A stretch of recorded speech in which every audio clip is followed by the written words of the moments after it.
Deutsch lernen durch Hören. Der Busfahrer. Eigentlich ist es ein ganz normaler und langweiliger Tag gewesen, als Mira abends im Bus nach Hause sitzt. Wie jeden Abend ist der Bus gut gefüllt. Mira schaut während der Fahrt aus dem Fenster. Es ist grau und es regnet. Viele Leute draußen auf der Straße haben Regenschirme in der Hand. Bei dem Wetter gehen alle etwas schneller als gewöhnlich. Doch das gilt nicht für den Bus. Er fährt genauso schnell wie sonst. An einer roten Ampel bremst der Bus abrupt. Mira wird ruckartig auf ihrem Sitz nach vorne und wieder nach hinten geworfen. Sie guckt nach vorne zum Busfahrer. Sonst bremst er nicht so plötzlich an einer Ampel. Es ist nicht derselbe Busfahrer wie sonst. Er ist jünger und schlanker. Das ist Mira beim Einsteigen gar nicht aufgefallen. Während sie den Busfahrer beobachtet, wird die Ampel grün. Der Bus fährt plötzlich los. Der Busfahrer muss neu sein, überlegt Mira, doch irgendetwas an ihm findet sie eigenartig. Mira hat ein ungutes Gefühl, wenn sie den Mann beobachtet. Sie kann nicht genau sagen, warum, aber sein Verhalten kommt ihr verdächtig vor. Eigentlich sieht alles an dem neuen Busfahrer normal und gewöhnlich aus, aber da ist etwas, das einfach nicht stimmt. Als der Bus unsanft an der nächsten Haltestelle hält, steht Mira auf, um sich weiter nach vorn zu setzen. Von ihrem neuen Platz aus kann sie den Busfahrer besser sehen. Er sieht wirklich sehr jung aus. Mira würde ihn auf Anfang 20 schätzen. Seine Haare sind perfekt gekämmt. Sie scheinen sich nicht zu bewegen, selbst wenn der Bus stoppt. Dann fällt Mira noch etwas anderes auf. Der Busfahrer hat keine Haare an seinen Armen. Natürlich ist es möglich, dass die Haare so fein und hell sind, dass Mira sie von ihrem Platz aus nicht erkennen kann. Der Fahrer hat vielleicht auch seine Arme rasiert, aber Mira denkt, dass das nicht wahrscheinlich ist. Da der Busfahrer dunkle Haare auf dem Kopf hat, nimmt Mira an, dass die Haare an seinen Armen auch dunkel sein müssten.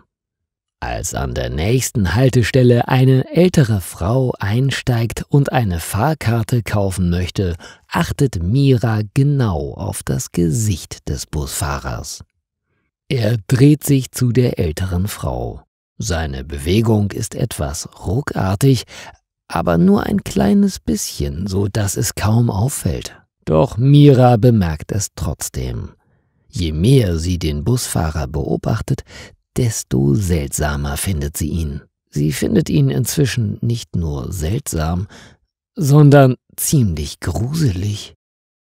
Plötzlich kommt ihr ein Gedanke. Er ist nicht echt. Er ist ein Roboter, eine Maschine. Der Gedanke ist zwar verrückt, aber das ist die einzige Erklärung, die für Mira Sinn ergibt.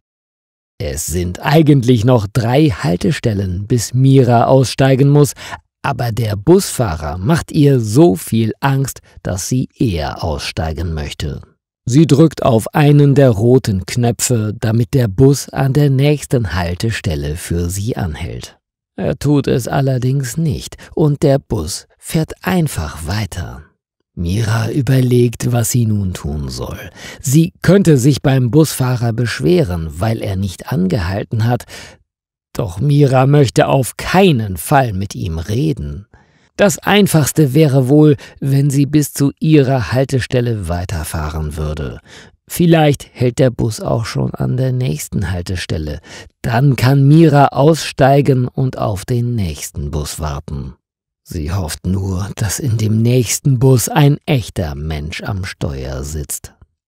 Endlich erreicht der Bus die nächste Haltestelle, wo er auch tatsächlich anhält.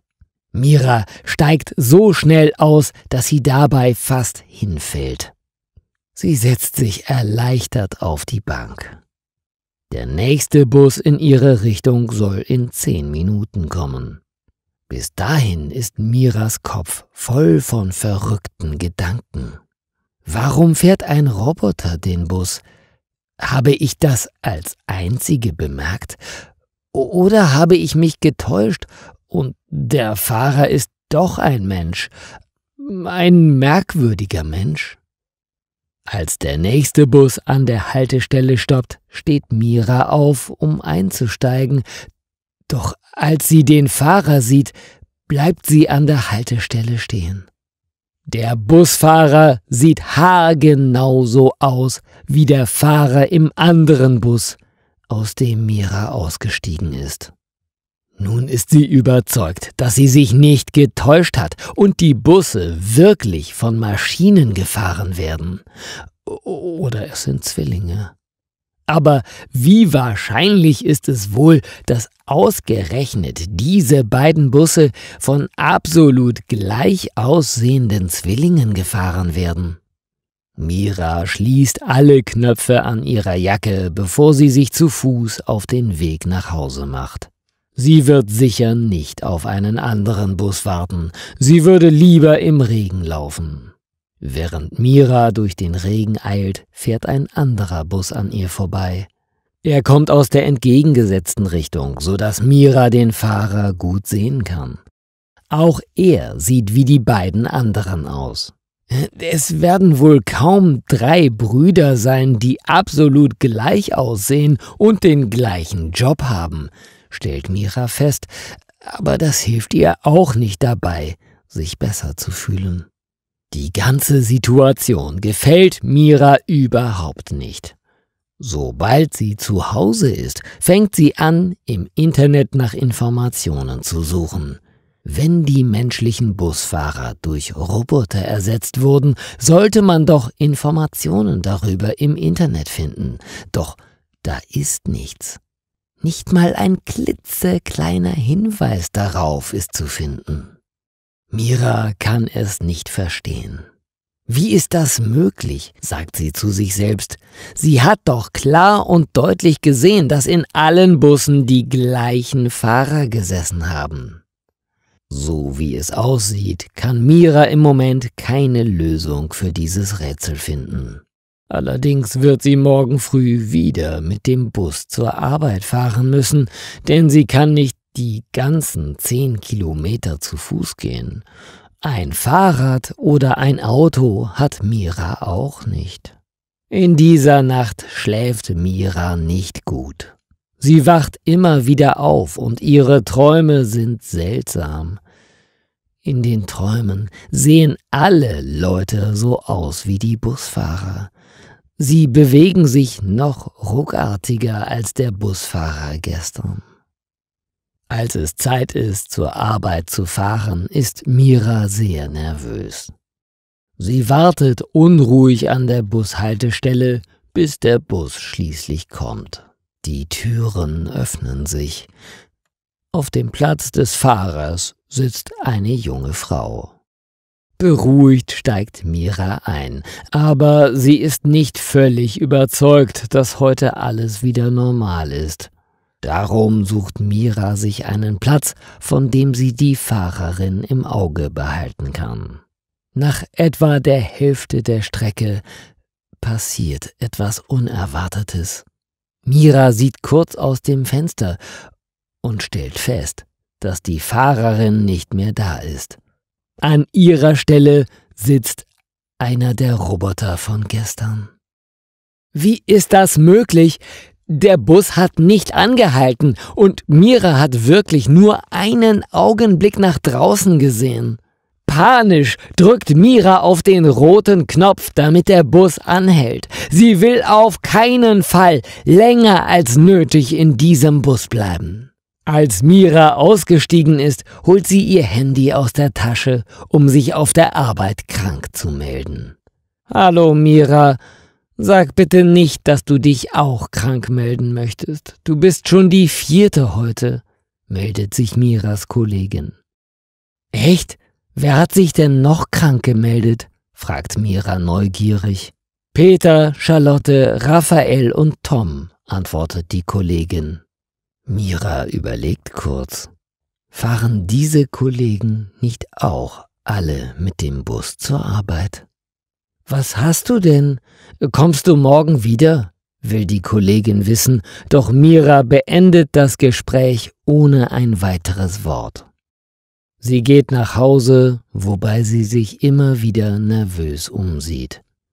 Sobald Mira in ihrer Wohnung ist, schließt sie die Tür hinter sich ab. Danach versucht sie nochmal, Informationen im Internet zu finden. Diesmal findet Mira ein kurzes Video. Eine Frau hat einen der Roboter im Bus gefilmt. Danach steigt sie in einen anderen Bus, in dem ebenfalls so ein Roboter hinter dem Steuer sitzt. Unter dem Video gibt es zahlreiche Kommentare, in denen Leute bestätigen, dass sie genau die gleiche Erfahrung gemacht haben. Die meisten von ihnen möchten nicht mehr in einen Bus steigen. Mira schaltet den Fernseher an. Sie möchte gucken, ob in den Nachrichten auch darüber berichtet wird.